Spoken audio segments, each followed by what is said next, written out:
This week on The Destination Angler. Well, everything in the UP.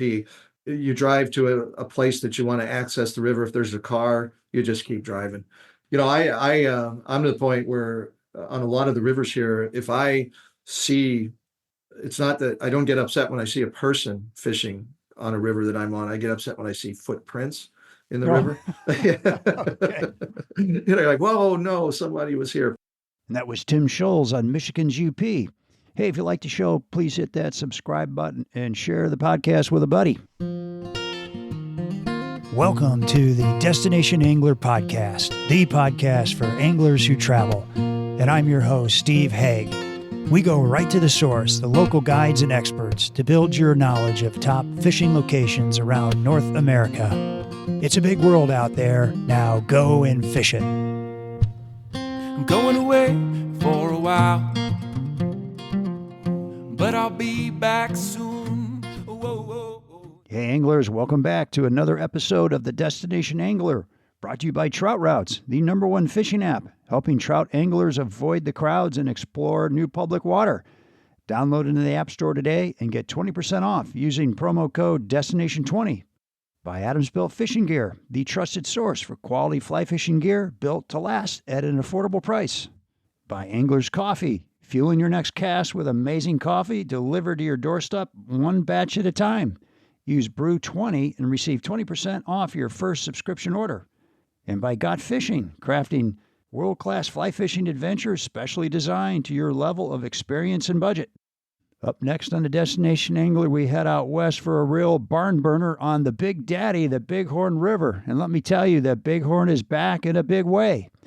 Then we have a very special show with Instagram sensation, the Jungle Angler, on the Clear Mountain streams in Bolivia for Golden Dorado. And be sure to backcast to catch the last episode on the South Holston River, one of the top tailwaters in the country, known for trophy brown trout and stripers, with Jason McReynolds. Jason explains his streamer fishing strategy that has been dialed in over 30 years. You won't want to miss these shows. Want to be the first to know about new episodes? Well, head on over to the Destination Angler website to sign up.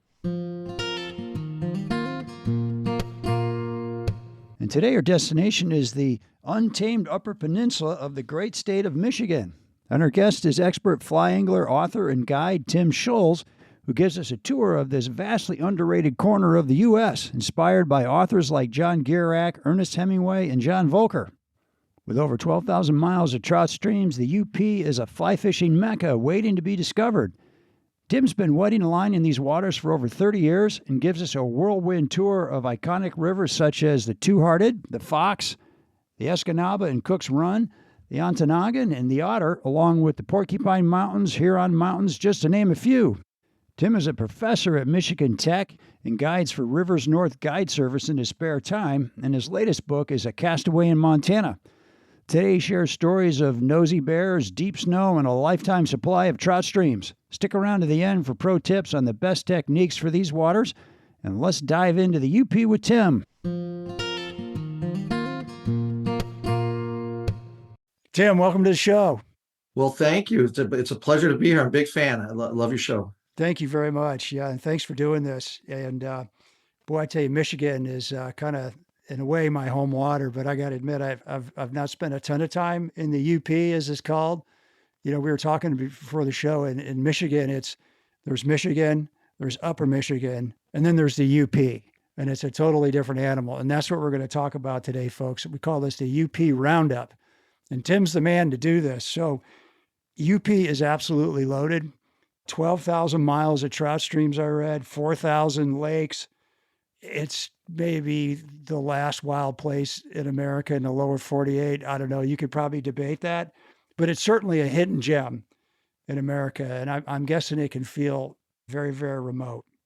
All right. So we're going to get a tour of Tim's favorite river. We can't cover them all because there's 12,000 miles of them, but we're going to touch on a few of them. And since Tim's an author, he's going to kind of link some of these rivers to some of the stuff that's been written about these rivers, folks. And there's been a lot written on these rivers. It's really cool. All right. A little bit about you, Tim. You ready?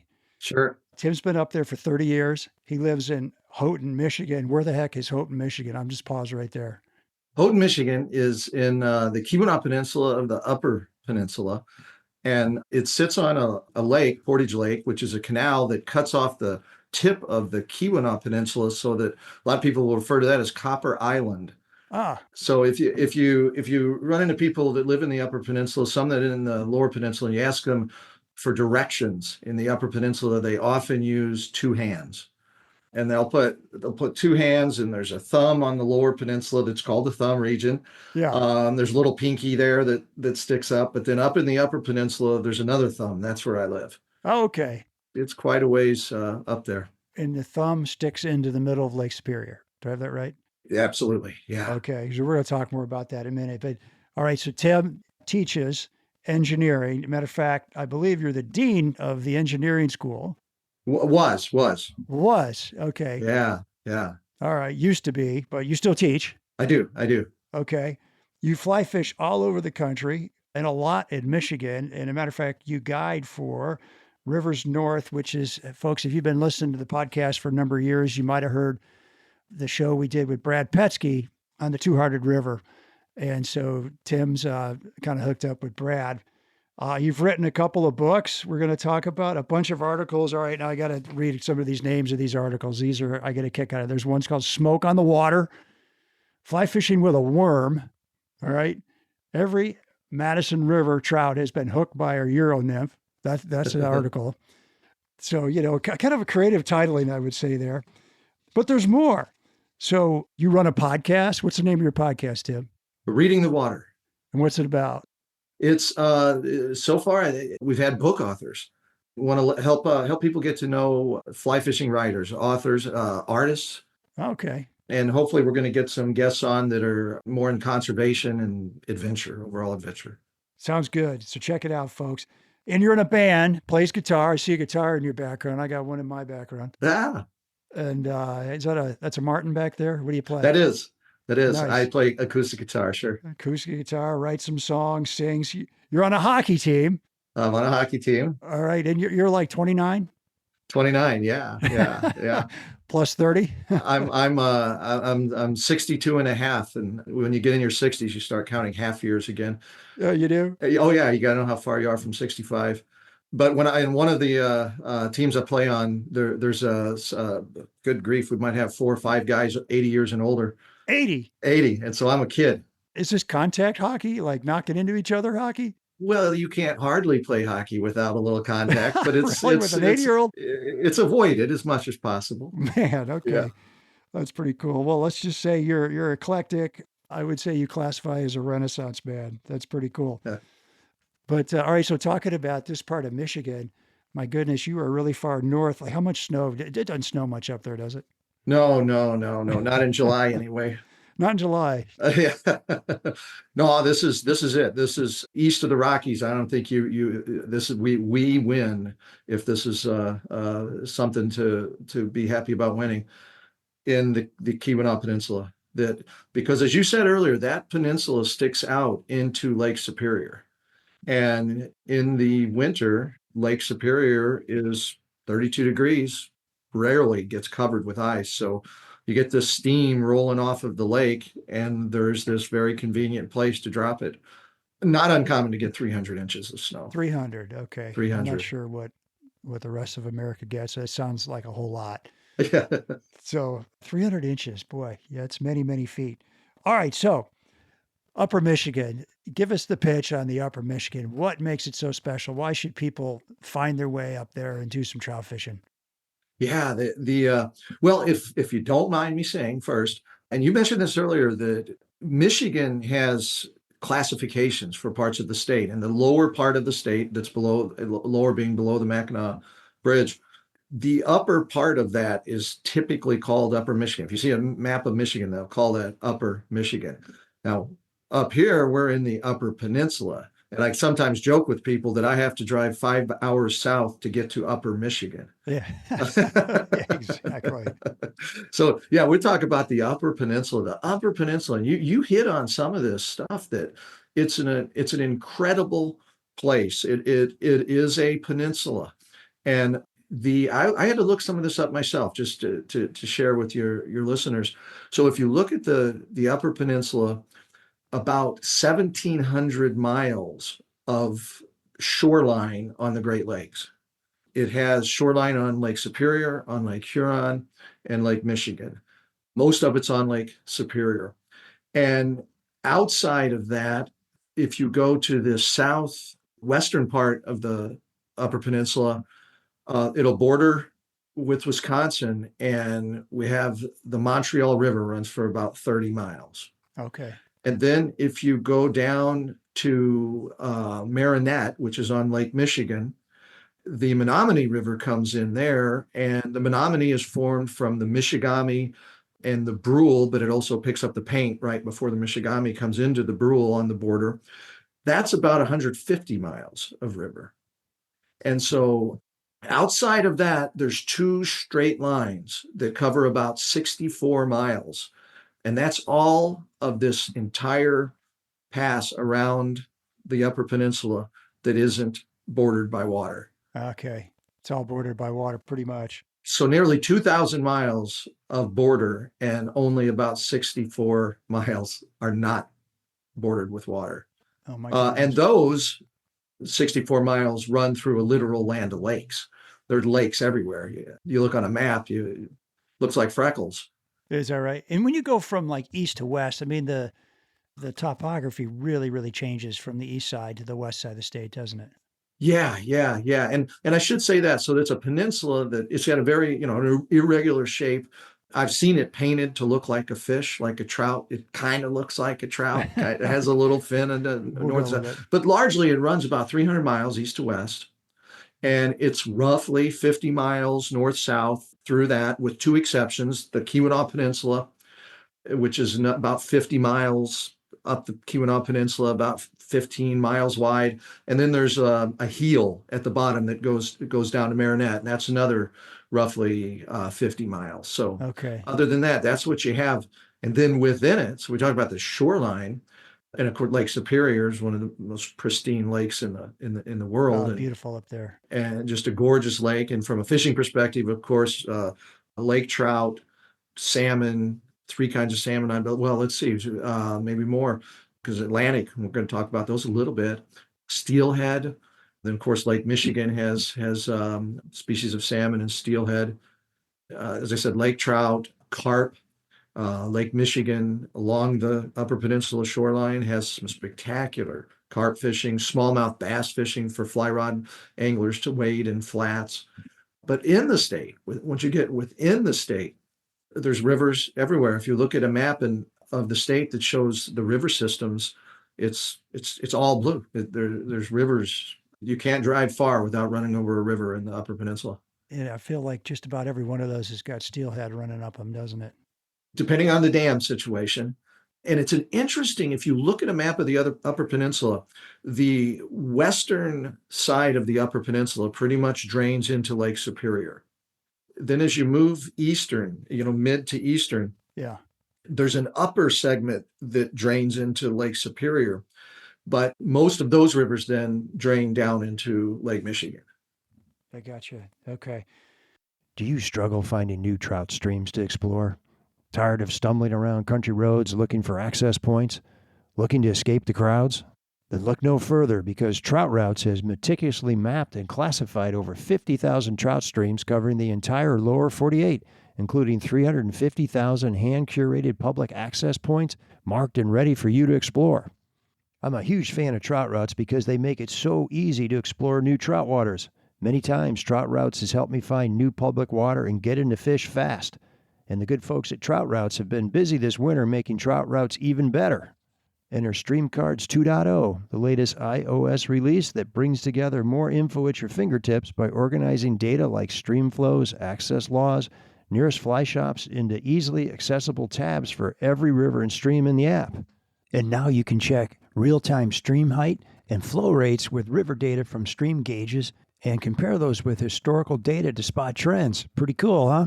Planning a trip? Well, you'll love the advanced filter features that let you hone in on top-rated streams, boat ramps, camping spots, and more.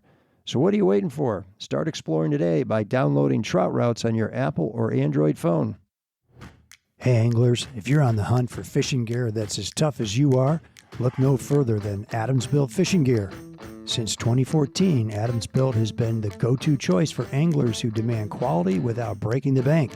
Their lineup of lightweight waders, high-quality nets, and meticulously designed fly boxes is second to none. But here's what really impressed me. Adamsbuilt stands behind their products like no other. Every single item is guaranteed to last. Yep, you heard that right. And get this, Adamsbuilt waders even come with a lifetime repair-replace guarantee, with you only paying for shipping. Now that's a deal you can't beat. So why settle for gear that won't last? Make the smart choice and gear up with Adamsbuilt fishing gear today. Ask your local dealer for Adamsbuilt or visit www.adamsbuiltfishing.com and tell them Steve sent you from the Destination Angler podcast. So you can fish for a lot of different species of trout, salmon, steelhead, and just unlimited. It feels like places that you can go. But today, we're going to talk about some of your favorites, right? Sure, And, sure. I'm just going to let you kind of dig in and kind of start where you want to start and just regale us with your, what you want to talk about. Okay, okay.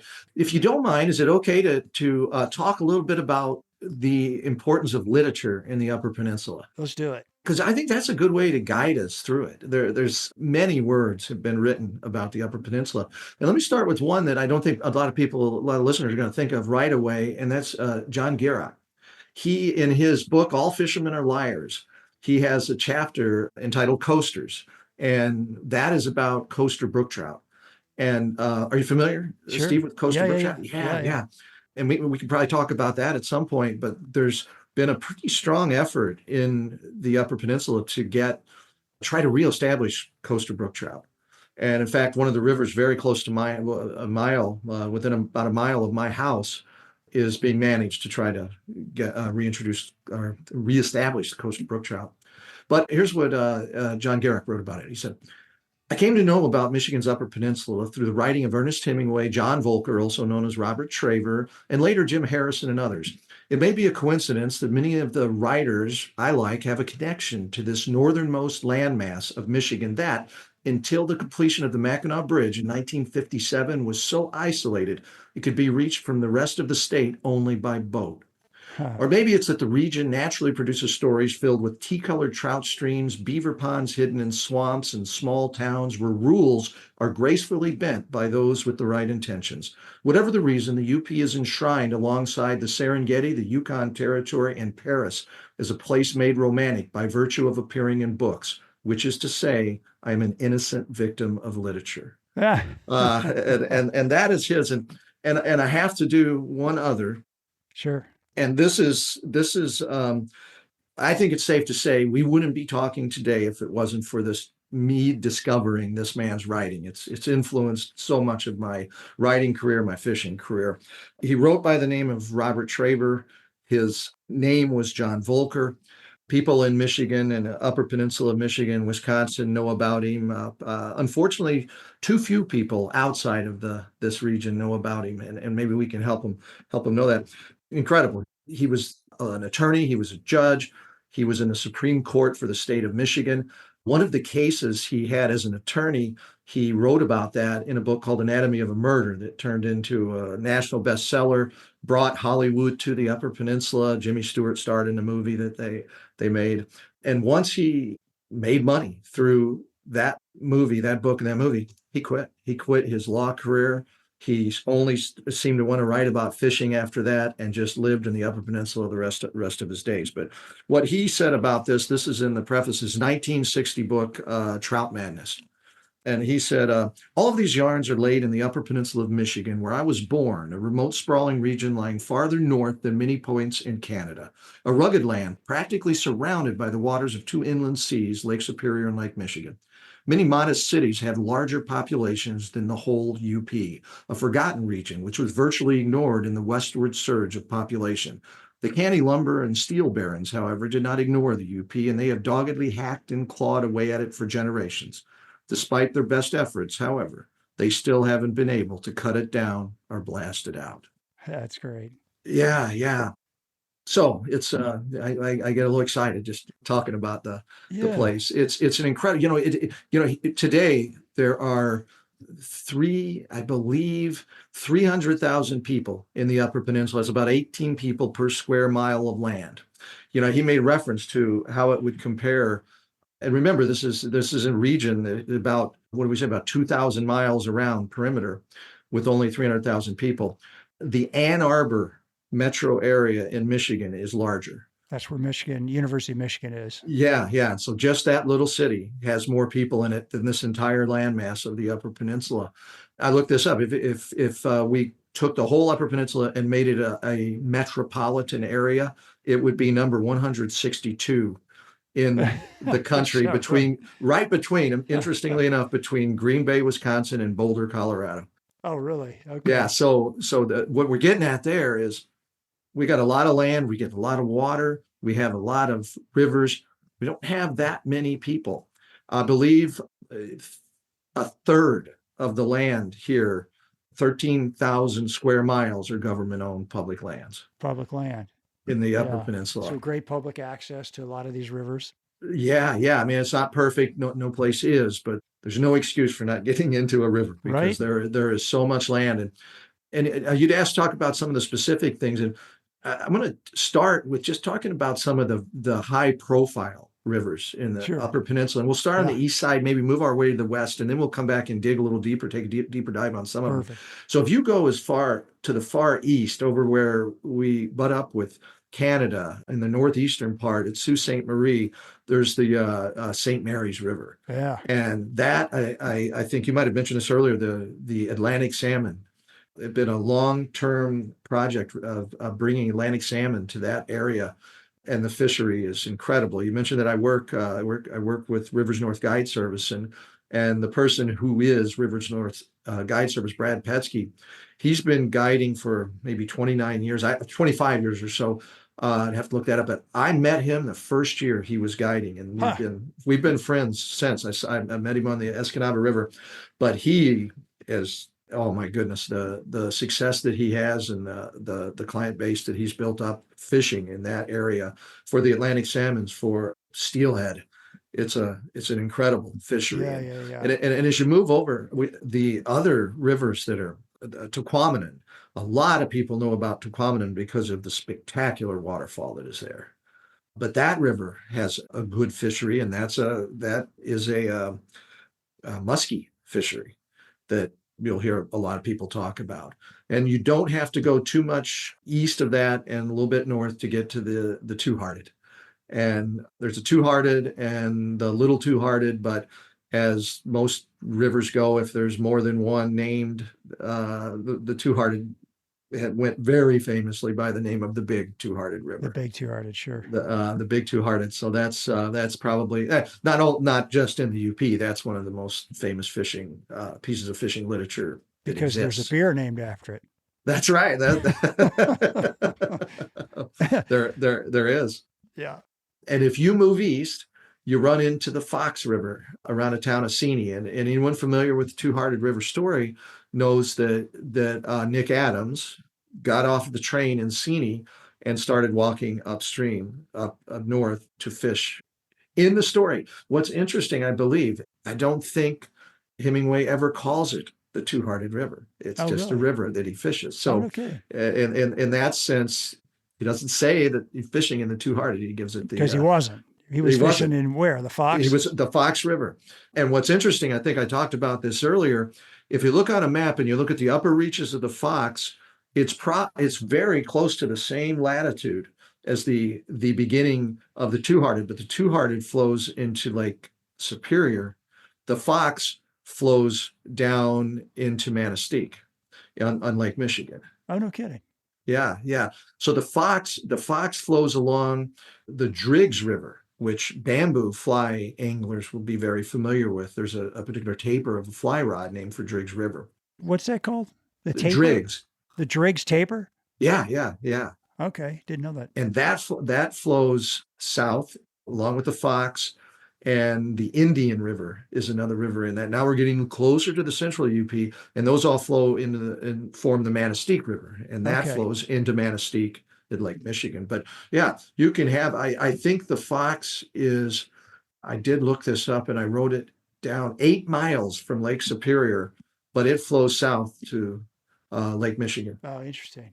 The Manistee, yeah. So, so you can imagine you're talking about the topography and what the Upper Peninsula looks like. It's a very interesting topography. Yeah, and then you move over and you get what I think is possibly. I mean, there probably is something else, but maybe the most common name for a river, for a important river in Michigan, is the Sturgeon. There's in Upper Michigan, in the Lower Peninsula, there's a Sturgeon River that's highly celebrated. And as you move west from the Indian, you'll run into the Sturgeon River. There's Rapid River, and then you hit a biggie, especially for me, and it's the Escanaba River. And this is another one of these rivers that the middle branch of the Escanaba River starts fairly close, much closer to Lake Superior than it is to Lake Michigan, but ultimately that system all flows. And that one is wonderful. That's got the middle branch, the east branch, the big west branch, and then of course the main stream. And that's if you ask me what the most legendary trout river in the Upper Peninsula is, it would be Escanaba. Escanaba. And John Volker made it so. He wrote about that river a lot. That was probably his.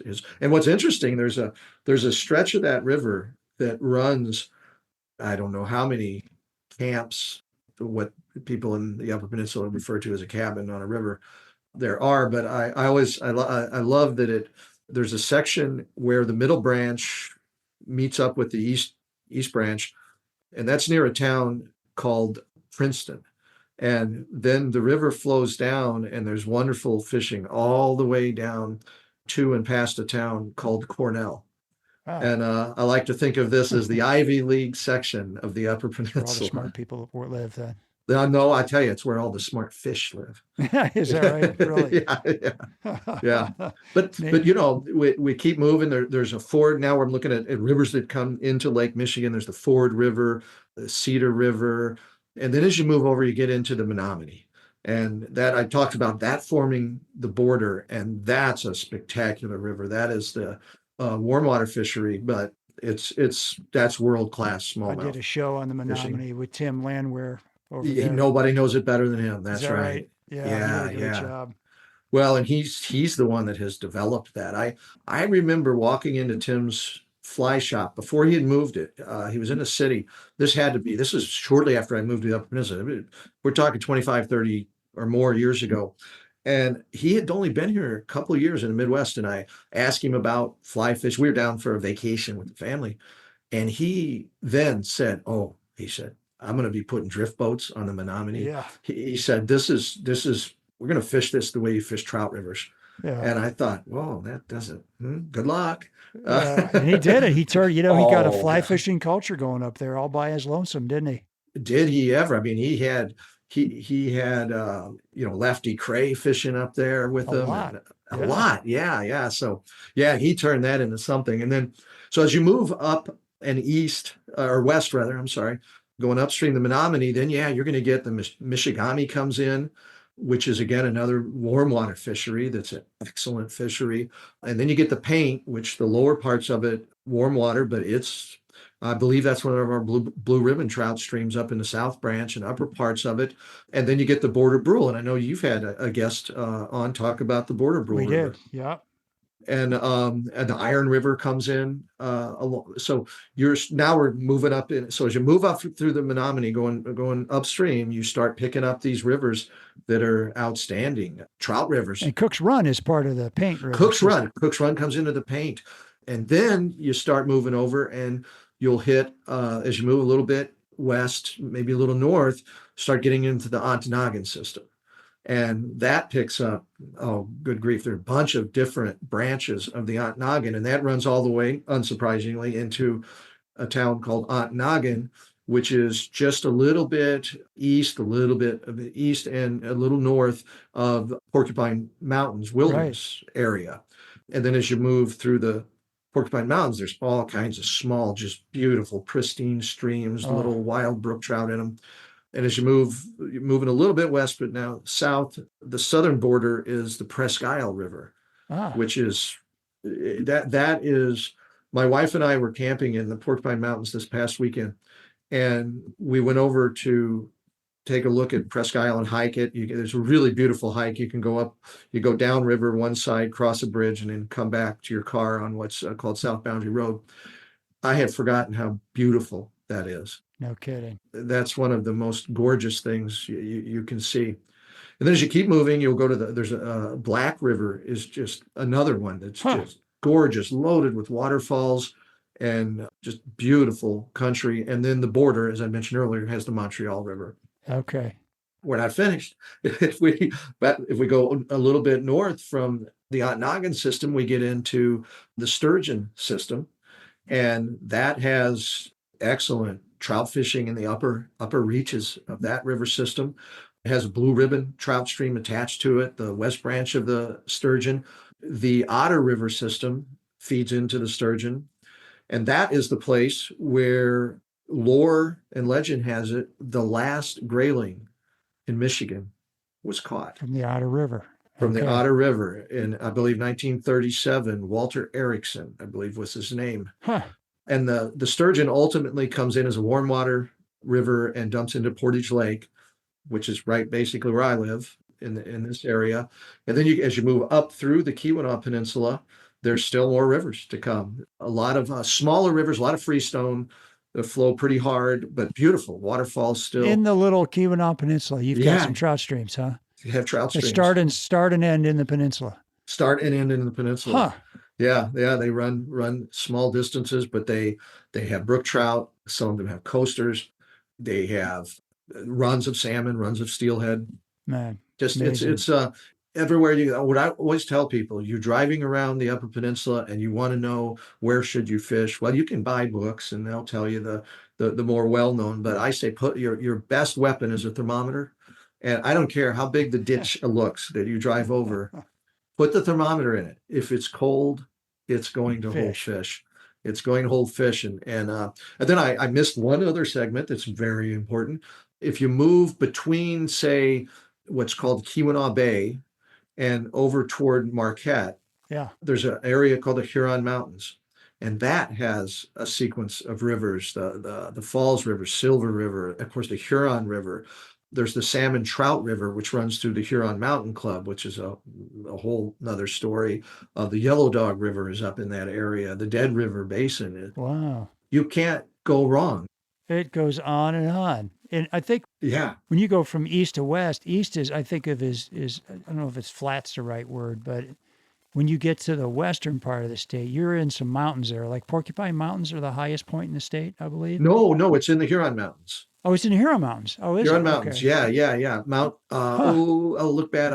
Mount Evron, I think. Okay. As a kid, I was in the Porcupine Mountains and camped up there, and just it was beautiful. There's a big lake up there, Lake of the Clouds. Lake of the Clouds. That's everyone needs to see that. It's Lake of the beautiful. Clouds, Presque Isle. Those are the gems in an area of the Porcupine Mountains that is loaded with. Yeah. We'll talk about loaded. If you're headed to Michigan's UP or your favorite trout stream, then you'll want to load up on great coffee. My go-to, Angler's Coffee. My wife and I love their small batch blends, and the best part, they've got a subscription service that delivers it right to my doorstep every month.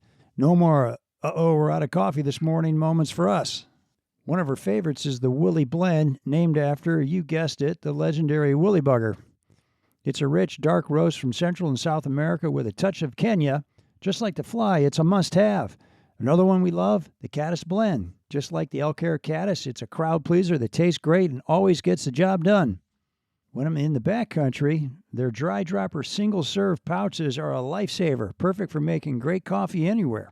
Plus, Angler's Coffee supports conservation projects like the Mayfly Project, which helps foster kids get into fly fishing. So if you're fly fishing, camping, or just hanging out at home, load up on Angler's Coffee. And hey, use this discount code BREW20 for 20% off your first subscription. With so much information out there, it can get downright confusing and even overwhelming to find the right fishing adventure. Sorting through all the options and fees can be quite the headache. Well, not anymore. I'm super excited to introduce Got Fishing. Got Fishing is a boutique booking agency for world-class fishing adventures around the world. They ensure that you are on the exact fishing trip that meets your skill level, budget, and desired experience. Whether you're a seasoned angler or new to the sport, Got Fishing's personalized service will help you decide which adventure is the best fit for you, your group, or even your business. Worry about fees? Worry no more. With Got Fishing, you won't pay anything extra because their services are entirely free for you. You see, Got Fishing exclusively partners with highly reputable outfitters who gladly compensate them for their services, ensuring a win-win situation. Explore the range of fishing adventures and learn more about the services Got Fishing provides at gotfishing.com. That's www.gotfishing.com. And check them out on Instagram, too. We had I was actually going to a camp in Wisconsin, and they drove up to the Porcupine Mountains, and the camp counselors had us so psyched up about bears, like you're going to have bears come in and chew the end of your sleeping bag off in the middle of the night. Your feet are going to get cold. You're not going to know why. Well, sure enough, there was a bear digging up an outhouse at the camp, this great big campsite right around a lake. And there was a bear, and there people were banging pots and pans trying to get the bear out from underneath the outhouse. And everyone just sort of got used to this bear down there just digging away. And so I wander out in the woods to take a leak. And all of a sudden I hear all this commotion down by the outhouse. And as I'm going, I turn around, and here comes this bear, and there's people yelling, "Hey kid, look out, here comes a bear." I can't stop, And the bear, it ran right by me. I didn't run or anything. It ran within 30 feet of me and kind of ran up the side of a mountain, turned around and kind of grunted a few times. And you see the bear go up the side of a mountain, man, those back legs are powerful. And it just shot up that mountain. But sure enough, that night we had bears in our campsite. And me and my buddy, Robbie Wade, were sitting in our tents with our little jackknives open, ready to rumble with some bear that was going to get us. But I can remember the bear walking between the campfire and the tent. And so you just see that outline of that bear. And as a 11-year-old boy, man, that got my heart going back then. Oh, I can imagine. I walk to campus. It's about 1.5 miles. And I walk in the winter. I use snowshoes for part of the walk. Yeah, cool. Yeah, Michigan Tech. I teach at Michigan Tech, and Michigan Tech runs cross-country ski trails. So just to give you an idea, close to town, our neighbor, when we first moved into this house, I think within a year, they had a black bear in their kitchen. And we get them in our backyard. We're running our bird feeders this year. But 2 or 3 years ago, we had to shut the operation down because the bear would not stop coming in our yard. Eating your bird seed. Yeah. Oh, no kidding. So, Tim, what's your home water? My home water is, I got about 3 or 4. I mentioned that Otter system. I love to fish that system. There's a main branch, there's a north branch, there's a west branch, and it's one of those systems. Well, everything in the UP. You drive to a place that you want to access the river. If there's a car, you just keep driving. I'm to the point where on a lot of the rivers here, if I see, it's not that I don't get upset when I see a person fishing on a river that I'm on. I get upset when I see footprints in the river. Okay. Like, whoa, no, somebody was here. But I'd say if I had to say any of them is my home water, it would be the Otter system, because it's the closest to home, and I know it very well, and I fish it. I love to there's so much different water on that system. Can we skip back and kind of double click on some of these? Okay. I'm really curious about the Escanaba, because I know you just love John Volker. Yeah. And I wonder if you could, here are the kinds of things I like to know about these river systems, just since we got a couple to talk about, just, real briefly, like, what's the water like? How big is it? How wide? How deep? CFS, just some ideas like that. Like, is it steep? Is it meandering? Yeah. Give us a sense of the water, and what's the fish profile in the water? What are we kind of looking at there on the Escanaba system? Yeah. So, the system, as I said, it starts at the northmost is the middle branch. Okay. And that is the river. That's probably, in fact, let me, I'm going to use John Volker's description. Please. Just short one if it could. Yeah, please. He has a chapter, an essay in Trout Madness that's called Big Secret Trout. And keep in mind, it's a while back, but I've been to this place and it's not that different. There are more cabins there, so access is tougher now. The middle branch does have more buildup. More private camps along more it. Footprints. More footprints, more gates, and more signs that say no trespassing, Okay. keep out. Although John Volker, he always said that a no trespassing sign was a suggestion. Well, you didn't hear that here, folks. No. But maybe back in his day, that was more that way. Maybe it was. Anyway, he says, there's a certain remote stretch of river on the middle Escanaba that I love to fish by myself. The place seems made for wonder and solitude. This enchanted stretch lies near an old deer hunting camp of my father's, a cold feeder stream, the spawn shop, my father called it, runs through the ancient beaver meadows below the camp. After much gravelly winding and circling and gurgling over tiny beaver dams, the creek gaily joins the big river a mile or so east of the camp. Not unnaturally, in warm weather, this junction is a favorite convention spot for brook trout. And I think that tells some of the story of that middle branch. A lot of small creeks coming in. The river itself is a formidable river once it gets moving, and there can be a lot of rocky outcropping areas. Cool. But a lot of the feeder streams, those are very important, where they can bring that cold water throughout the summer. And then that river flows down, and at the town of Gwynn, just below the town of Gwynn, it meets up with the East Branch. And the East Branch runs right through Gwynn. And I remember when I first moved to Michigan, I bought Bob Linseman and Steve Novello's book, Michigan Trout Streams, I believe, which it went to the second edition. I don't know if there's been a third edition, but it's in my car. I don't think I ever take it out of the truck. And I remember reading about the Escanaba in that book, and they said that the creek runs right through town, and sometimes there could be a band playing in a park. There's a park right downtown, and you can catch brook trout while listening to a band playing. I thought that sounded ridiculous. It couldn't be true. You can't catch, you don't catch brook trout right in town. But you can catch brook trout they're right. And I should have known they were right. Yeah. You can fish that river right through town, right down to where it forms the main branch with the middle branch. And then you can fish it upstream. And John Volker's, I think, this is no longer a secret. I think everyone knows this, that has spent any time trying to figure it out. His beloved Frenchman's Pond that he wrote so much about is on a feeder to the East Branch. So it's upstream and comes in. And so that's an area with a lot of boggy, of course, the Frenchman's is an old beaver dam. So yeah, there isn't one. It's a very evolving, it's in that upper part, very sandy surroundings and but still a lot of rock in the area. And then once you pick up the main branch of the Escanaba, and of course that's an area Volker wrote an awful lot about.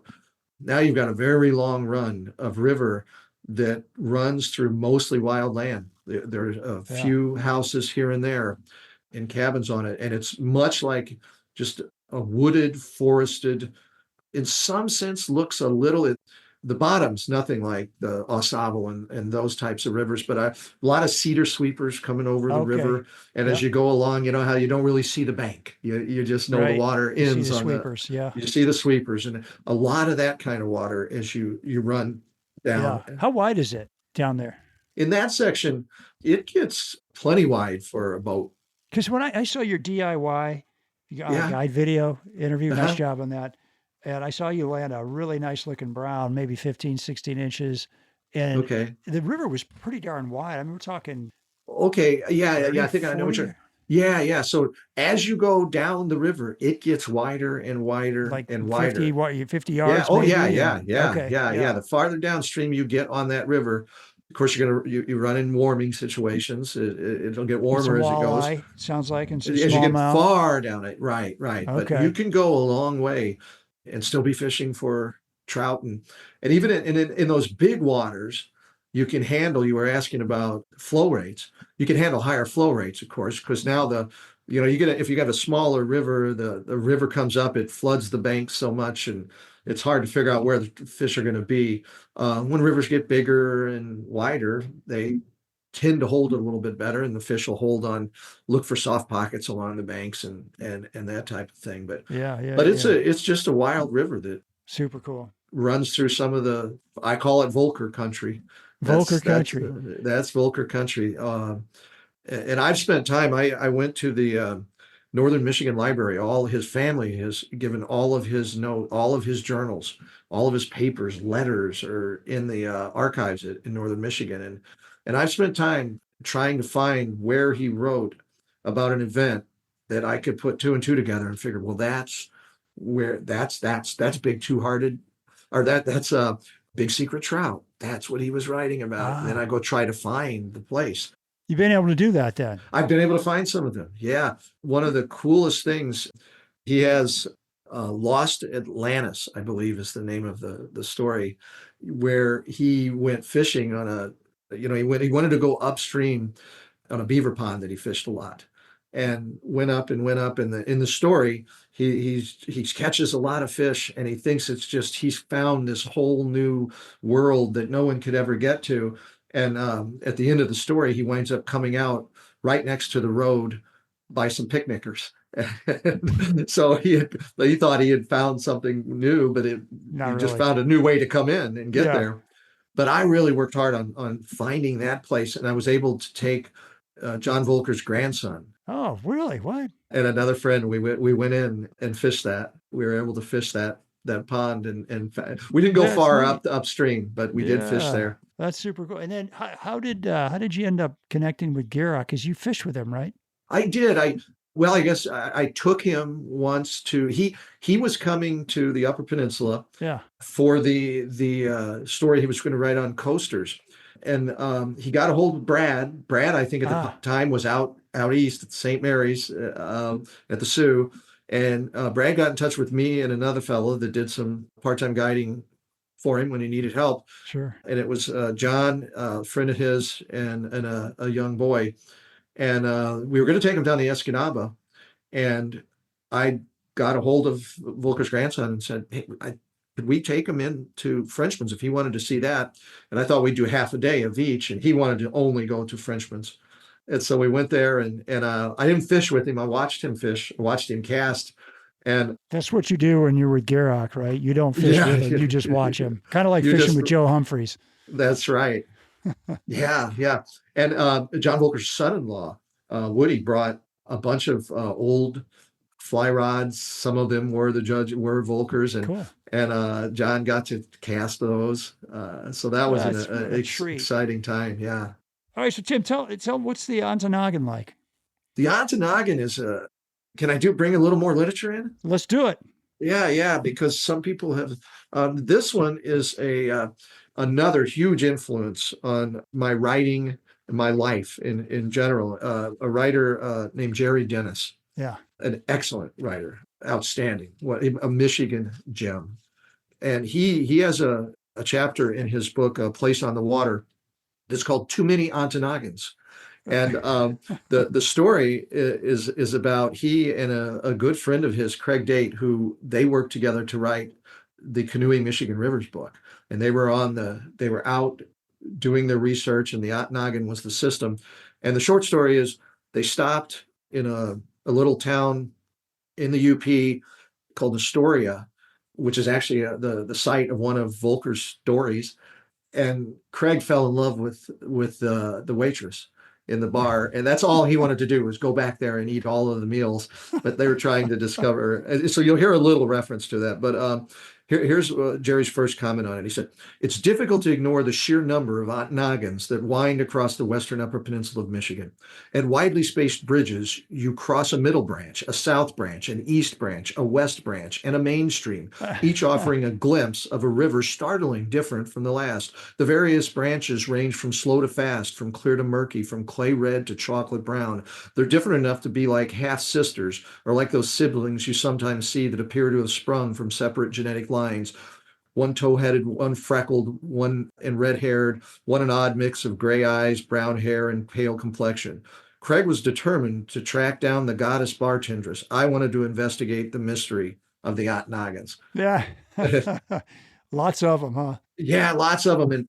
And they're all, as he described it, they're different. They're very different. The East Branch is a beautiful river and has tough but Has some public land, public access, and a beautiful rapids, Sparrow Rapids it's called, and it's got some difficult access, but it's a beautiful river. A lot of the rivers are that way. The Middle Branch has just a wonderful section between Bond Falls and Agate Falls. And then below Agate Falls, it gets, I mean, it's a long way from Lake Superior, but it gets runs of everything. Steelhead make it up there, salmon, brown trout run it. And then there's the stretch of river between Bond Falls and Agate Falls is a lot of federal land. It's national forest there, so obviously very accessible. They're difficult. That can be a difficult river to fish. It's not wide open. It's tough wading at places unless you were the rare person that likes to wade on boulders that are the size of softballs and basketballs mixed in. Okay. It can be tough, but it's just beautiful, beautiful water. And they've got. I'm kind of wondering, like, out of all these rivers that we're talking about, if I'm kind of going for numbers, is there a place you'd point us? Where if I'm going for bigger fish, is there a place you'd point us? Yeah, I think if you want numbers, you want to find these small little brook trout streams where every other cast will catch a fish. You've got and there's a lot of those that they're not going to be big fish, and the ones that can give you the most action is any relatively cool river that runs unimpeded to Lake Michigan or the Lake Superior is going to, in the summer months, have a lot of small rainbows in it. Oh, no kidding. Oh yeah. They're the immature steelhead that haven't returned to the lake yet. So you'll catch these fish. They'll be like 6, 7, 8 inches, but every once in a while you'll get one that's 12, one that's 15, which will just excite the heck out of you. But when you hit that right on a good day, between the brook trout and the little steelhead, you can catch. You could have a good day. You won't keep track. If you're fishing those are great rivers to fish with a friend, where you catch a fish, I catch a fish, you catch a fish, I catch a fish, and we just work up the stream chatting and fishing. Yeah. I was going to ask you about that because a lot of these, I think a lot of these rivers are really tight, like a lot of brush. And I remember Brad Petsky was talking about, he's the only guy I interviewed who carried a chainsaw with him in his drift boat. Yeah. I thought that was kind of funny. It's huge. I mean, the only alternative is to float it before you're planning to float it in a drift boat with a small kayak that you can get out and wade around. But once you start your drift boat down one of those rivers, you're in. You're in, and you can run across it. I've carried a handsaw, and even took a client on one of the sections of the Otter, and it was an older gentleman, and I knew if we hit a downfall, we wouldn't probably want to take, because a lot of times it's tough to get around those. Yeah, there can be a little bit of a steep bank, but in this area, after all of the white pine were clear cut, what grew back, it can be rough. It's tangled mess, because first generation things have fallen, and there's a lot of scrub brush and down trees, and tag alders are horrible to try to get through. Yeah. And so if something's blocking, it might be better if you can just cut a little hole through it and walk through it. Oh my gosh. Then go around. So that might be some of the, you think about the challenges of fishing in the UP, and it might just be that you're going through not old growth forest, but this new growth stuff that can be kind of thick. Can be thick, yeah. So the safest is clearly to hit the rivers that are written up in all of the Michigan fly fishing guidebooks. Yeah. Sections of the Escanaba, the Ontonagon, the Brule, the Paint, Cook's Run, those are all in Bob Linsman's book. Yeah. And they give you pretty good, he gives you pretty good directions, and you can get some open water, open enough. Okay. I'm writing down Bob Lindeman's book. Okay. How about Cook's Run? Talk about that a little bit. Cook's Run. So when I moved to the Upper Peninsula in 1992, when I knew that we were moving to the Upper Peninsula, a friend of mine, I had gone to graduate school, the last segment of graduate school, I had gone to Washington University in St. Louis. And I told a friend that I was moving to the Upper Peninsula, and they said, well, one of the professors at Washington University, a guy named Wayne Fields, he wrote a book right about that time, called What the River Knows, an angler in midstream. And he would go each summer from St. Louis up to that part of Iron County area of the Upper Peninsula. And he decided that he was going to fish Cook's Run from the South Branch of the Paint all the way up to its beginnings. And he would write about it.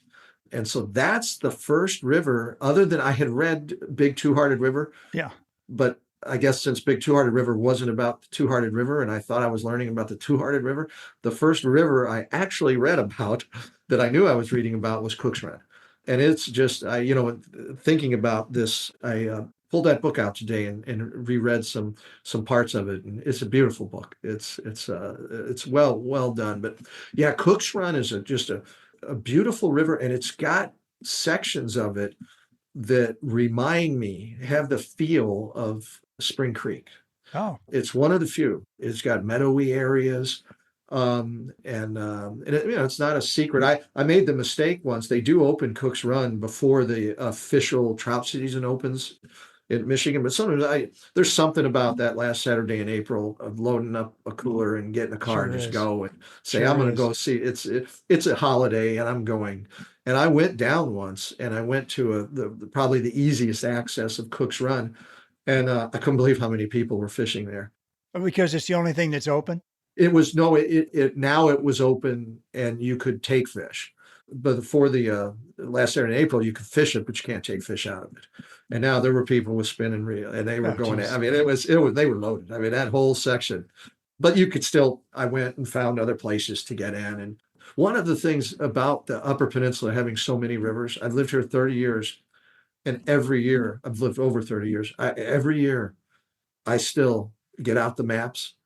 And even if it's a river I've fished before, I go to a place I haven't fished. And it's wonderful. Go exploring. Go exploring, and that you can just do it. And I think for someone their first time, I say that to let them know you're not at much of a disadvantage over me, because I'm still having to find You're new, still interesting, and still learning it. That's awesome. And back to Cook's Run for just a second. I Yeah. believe it's classified by the state of Michigan as blue ribbon. Yes. And I think the South Branch of the Paint is also. Okay. But I don't know for sure. I'd have to look that up. I was looking on my Trout Routes app. They're one of our sponsors, just to check a lot of these rivers out. And it's classified as gold medal on Trout Routes. So it's got a feeling that's a pretty good trout stream.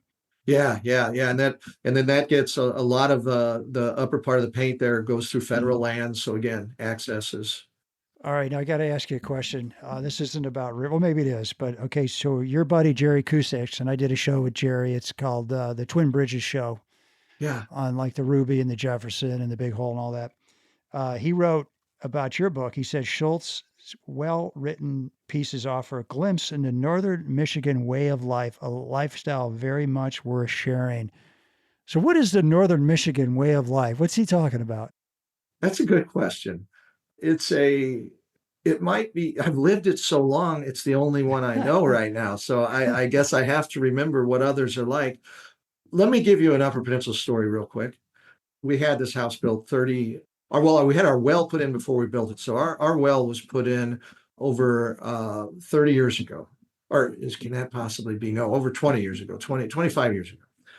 And we were going camping down around Crystal Falls, taking our camper down, going with some of the families. And my wife got up that morning, took a shower, and said, we don't have water. And the short story is I did enough look, and I said, oh my gosh, I think our pump's down like 400 feet. We're up on a hill here. And so I got a hold of a guy that deals with wells, and he made it out to our house that day. And he pulled it up and he said, yeah, we'll put a new one on. And I said, well, okay. Well, we're about to go camping. We're going to be gone for 3 days. I'm going to leave the back door to the basement open. And did I mention we're not going to be back for 3 days? And I just left. I'd never met the man before this. I never met him before, but he runs, there's only 2 well companies up here. What are they going to do? Right? Yeah, trustworthy. Trustworthy. That is there's so many times that happens in various settings in Northern Michigan. I think it's also just a kind of a slow appreciation for nature, and you don't complain about mosquitoes. and you don't complain about the black flies or the ticks. You just deal with them because that's what we do. Or the snow. Or the snow. That's another good one. You know, there's a word that does not translate to English called sisu, that is a Finnish word, and it just means resilience. But that's not what it means. And it means toughness and not complaining and dealing with it because it's who you are and where you live. And there's a pride. There is a pride because, you know, you go through the mosquitoes and the snow and tough it out. So you guys are kind of tough is what I'm hearing. Nice and tough. Yeah. The real Yoopers are. I'm an immigrant, but you're an immigrant. Is there the Yoopers? Yeah. Is there any? I mean, are there people that don't go outside much? I mean, you do get some homebodies here in Indiana where I live, but I imagine in Michigan, you got to love the outdoors, live up there, don't you? Oh yeah. And you know, to not paint it, so Portage Lake that I said cuts what the tip of the Keweenaw Peninsula off so that it is an island. Yeah. Our town of Houghton is on the lake. On the other side of the lake, there's a lift bridge that gets you to Hancock. So it's kind of the twin cities of Houghton and Hancock. We have festivals. Our band plays at a little, you know, they'll set up right on the lake and townspeople come in. Fun. It is, and the lake is gorgeous. Boating. It's in, you know, walkways along the lake, biking routes. When you're there and it's June and July, this is not a hard place to live at all. What kind of music does your band play? We play stuff from the 70s, 80s kind of range, Americana kind of. Yeah. That's cool. All right. So how did you end up in the UP? What's the story there? So, you know, I mentioned I was at Washington University. After I got out of graduate school, the first job was in Ann Arbor at a place that was called the Environmental Research Institute of Michigan. My wife is from a town I used to think of as northern Michigan called Gladwin. Oh. So she knew Michigan pretty well. And I saw an advertisement for a faculty position at Michigan Tech. And I told my wife about it. I said, where is that? Maybe I'd like to go there. And she showed me on the map. And I thought, well, that looks incredible. Look at all of the rivers. Look at all the lakes. Look at the lake. And she basically told me I was crazy. And there was no way we would move there because of all the snow. And the short story is she had her cousin who had gone to school here come over to our house, had him over for dinner. That was before phones and digital cameras. So they brought physical photo albums and they started showing us pictures of their time living here in Houghton as student and said, if they could move back, find a way to live up here, they'd do it in a minute. So we decided to come for the interview, and the rest, as they say, is history. That was in 1992. Good for you. Didn't intend to stay. Did not. How long were you going to stay?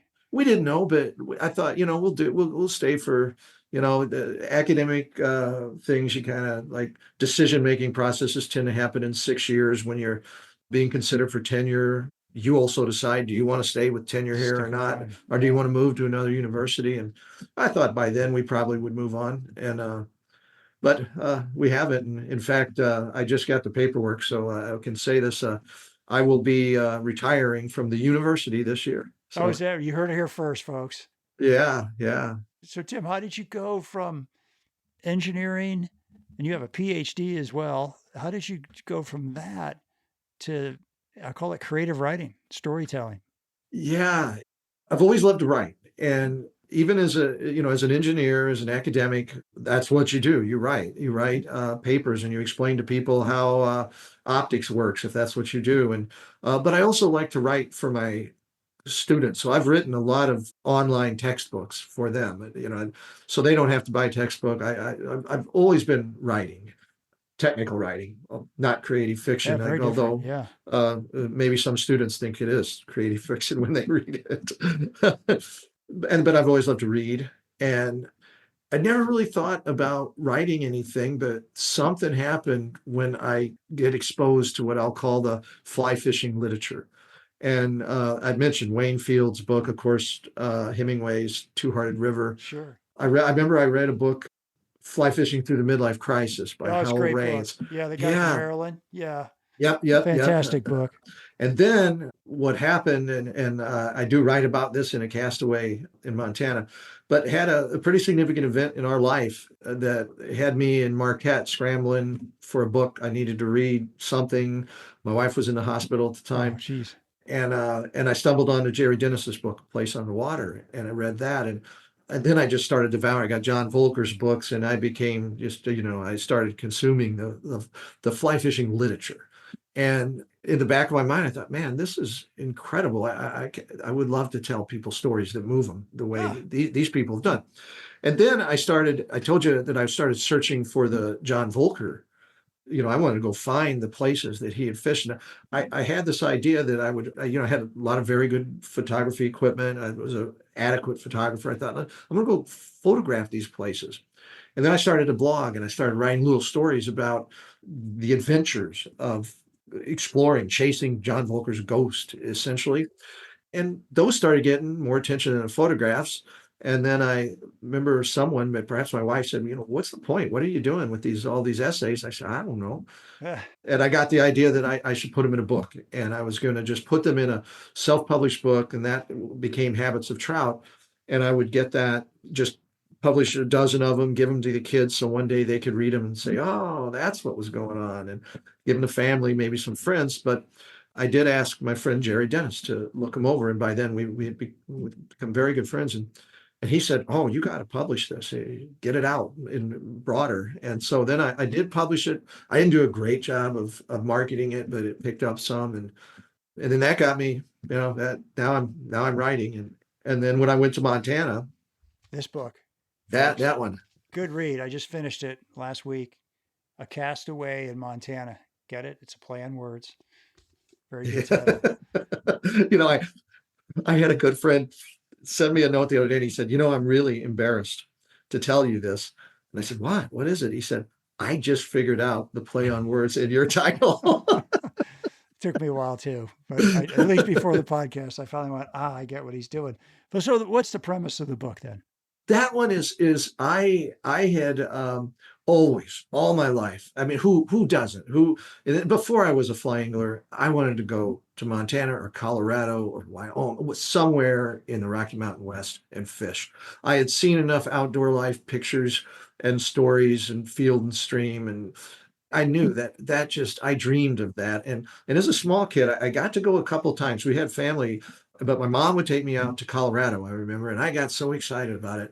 I don't think she ever took me to a river. She took me to ponds where you could pay to catch some fish and then take them home and eat them, but I did trout. Yeah. That was something. And a couple of times I went to, growing up in Southern Illinois, I remember we went to some of the trout parks in Missouri, Bennett Springs, Montauk, that kind of thing. So I knew a little bit about, I've always wanted to do it. And here I am, a fly angler, guide. I'd never been to Montana. I got the chance. A good friend, who's now a good friend, we just met him, Bob DeMott, asked me, said, come to Montana. He said, I have a place. You can stay there for a little bit and go and see Montana. So I did it. I filled up the Suburban and headed to Montana with very little plan.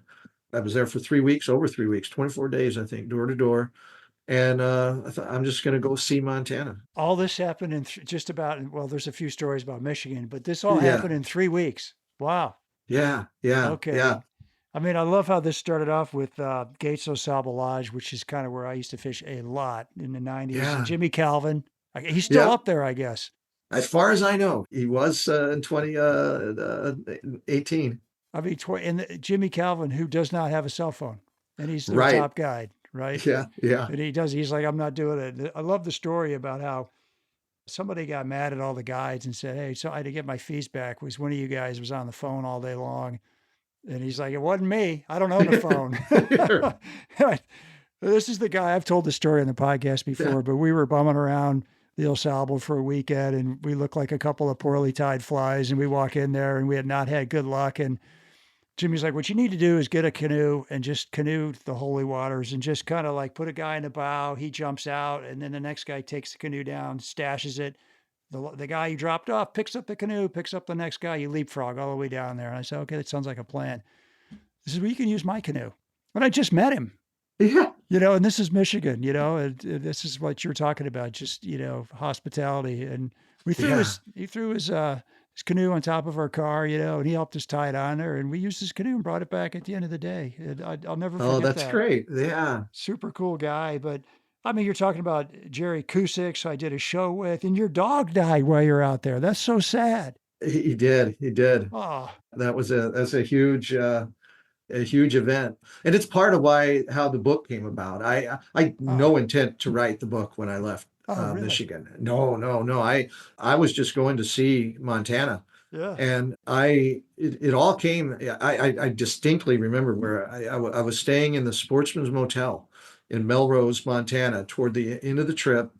And I just one night, I took out a legal pad and started writing down. I said, "Oh my God, there's a story here." Huh. It depends on what happens the rest of the way, but I think there's a thread that, because I didn't want to go out to Montana and say, "Okay, I fished the Big Hole River and write about the Big Hole River, and then go to the Madison and write about the Madison, and go to the Missouri and write about the Missouri." I didn't want to do that. I didn't want to write anything.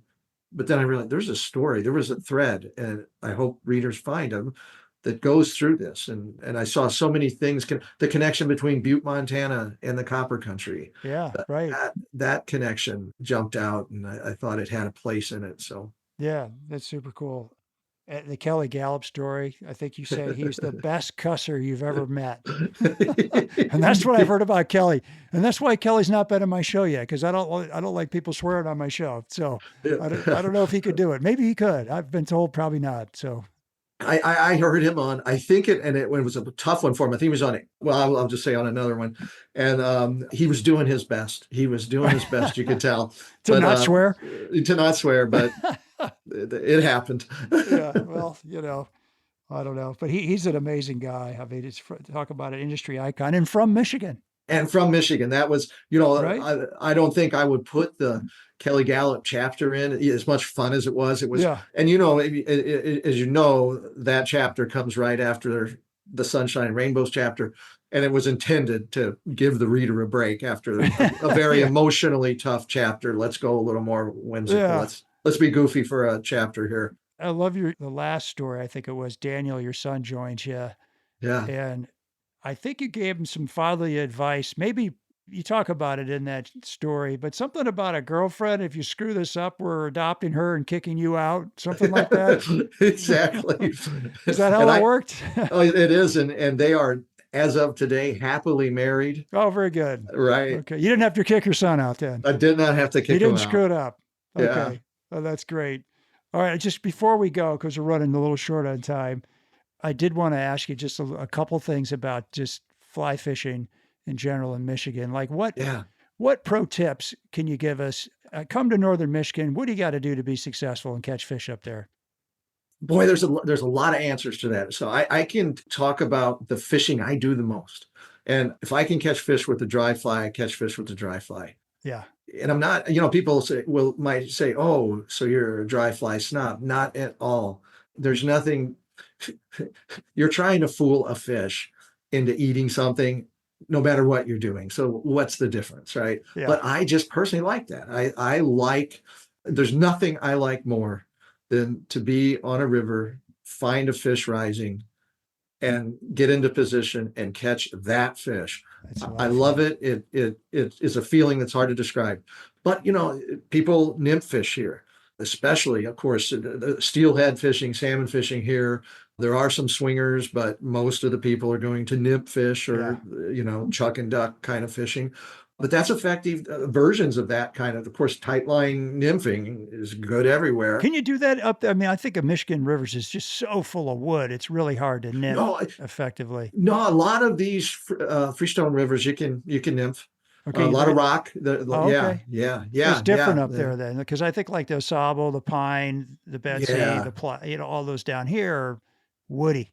Yeah, no, we've got plenty of places, and on a lot of the smaller streams, fishing on a little remote stream the other day, took a friend who came up from downstate, and we both wanted to catch them on dry flies, couldn't do it. There just weren't fish looking up, and as soon as I put a little prince nymph hanging off, start catching fish off the dry. So not even getting the nymph down, so that's not tight lining. Yeah. Streamer fishing, it's on some of the bigger systems. It's crazy. When I started fly fishing, I think people would either dry fly, nymph fish, maybe do some wet flies that I knew, or they would use spinners. But now a lot of those people might use a spinner. There's a whole wave, and I think Kelly Gallup and his crew brought them on of streamer anglers. Yeah. And man, there's a lot of young guys that just they love to streamer streamers. fish, and those will work. And the closer you get to the mouths of the rivers, the more chance you got to get something big that snuck its way up in there. But I think on the Escanaba system, if you can dry fly fish there for and this is true of Michigan, right? And the Au Sable, I think people that can fish to a rising fish in these rivers, a selective rising fish, they can do it anywhere. Yeah. And I know down in downstate in upper Michigan, there's a ton of fantastic hatches, right? It's some of the best dry fly fishing around. Do you have the same hatch chart up there in the UP? Similar. There's I heard you talking with the person about the border brule. Yeah. And a lot of what he said about that, we've got rivers that get Hendricksons. We've got sulfurs. We certainly get caddis. Several of the rivers will get brown drakes. There aren't as many rivers that get hex in the UP as in the lower peninsula, but there are. There are some. Okay. There are some, and some of the lakes get huge numbers of hex. Of course, that happens a lot of places. So yeah, they're not as reliable of hatches up here, except for some of the rivers. Like the more south you go, and the more apt you're going to get a predictable hatch. Okay, it's interesting. Top 5 confidence fly patterns every guy's got to have when they come to Michigan. Oh, well, geez, that if you are gonna, I'll break it into patterns. So for me, if I'm gonna use a streamer and I want to catch a lot of fish and move fish, a Madonna is the one. Madonna. For me. Never heard of it. The Madonna, I think that's a Michigan. I think that Ray Schmitz Outfitters did it. It's basically, it's got a bunny strip body. You can put a little tail in there, marabou if you want, but mostly it's got a zonker strip body. Yeah. I like to use the bit thicker ones for the bigger flies, and then I like them. Yellow is my favorite color, but you do them in olive. Oh yeah, it's like the zoo cougar of. I started tying this because I didn't like to tie zoo cougars of Kelly Gallup fame, and it just seemed easier. And you get that barred rabbit, and then you put that deer hair head on it with a collar. That thing, it catches small. It catches everything. And bunch of weight on it. I usually try to fish it either with the sink tip, or I'll put my own. I take old sinking lines, cut them, and tie them on. Oh, really? Yeah, just to you can buy those, of course, too. Okay. So I do that. I'd have that for sure. I think that if you're going to nymph fish, you're never going to go wrong with pheasant tail. And I mentioned the Prince nymph. You probably get by with those. Elk hair caddis. Okay, caddis. Caddis fish in the UP so much. If you get into tougher rivers, I love the Escanaba system, and I'm dealing with rising fish. I'm going to use almost all emerger patterns. That's me personally, though. Okay. I love the X caddis. I think is one of the greatest flies. And it's cousin, the Sparkle Dun, Craig Matthews, and sure. I love those, and I love anymore. I like to fish anything.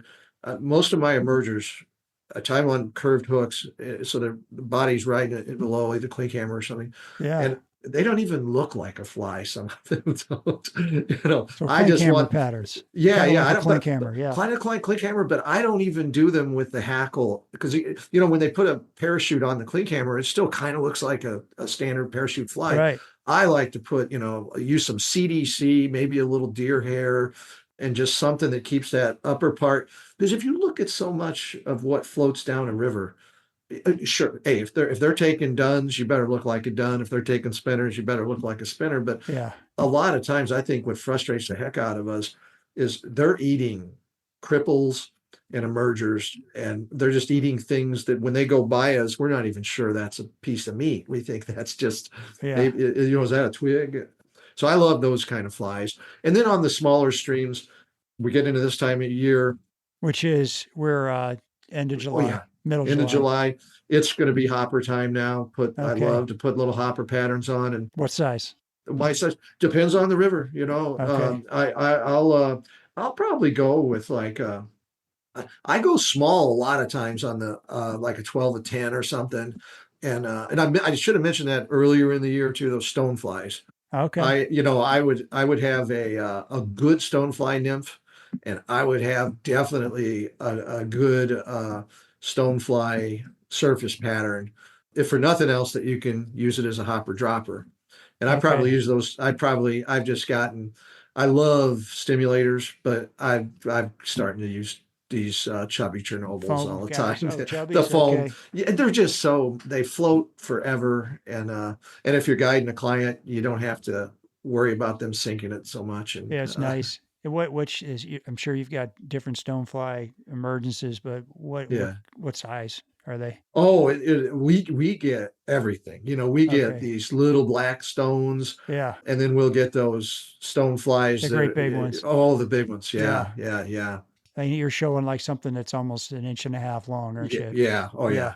yeah. Yeah, yeah. Yeah. Big stone flies. We get those, and then yeah, just attractor patterns. And I can't talk about the UP without mentioning the Betty McNaught. The who? The Betty McNaught. What's that? Oh, the Betty McNaught. It's a fly that was, I think, created in the UP. It has its roots out west.